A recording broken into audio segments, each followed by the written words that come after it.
is not aggressive action, Mr. President. Now critical mass has been reached, as Paris has been devastated.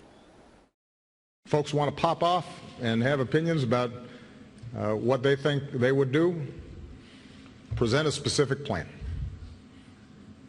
If they think that somehow their advisors are better than the chairman of my Joint Chiefs of Staff and the folks who are actually on the ground, I want to meet them. Here I am, Mr. President. Here I am. Here's the strategy you should employ immediately. The President of France clearly stated the ISIS attack was an act of war.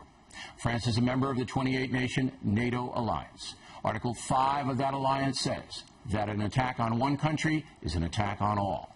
So, all 28 nations should now begin to organize a campaign to crush the ISIS killers. That should include ground troops, bombings, no-fly zones, border security for Turkey, Jordan, Iraq, and a central command and control center based in Europe. Once NATO declares war on ISIS, things will radically change. The anti-ISIS Arab nations will step up their participation, and the jihadist group will begin to be isolated. No one is calling for an occupation of Syria and Iraq. That would be foolish. But surely, 28 nations can launch tactical strikes, both on the ground and in the air, that will crush these people.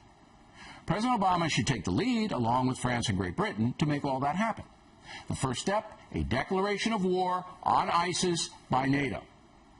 Finally, it was quite clear in the President's press conference today that he is very concerned about the refugees fleeing Syria. And he should be concerned because it's his fault. When the Syrian dictator Assad used poison gas, President Obama threatened the man. You may remember he did not carry out his threat, which he could have easily done by destroying the Syrian Air Force on the ground, which was delivering some of the gas.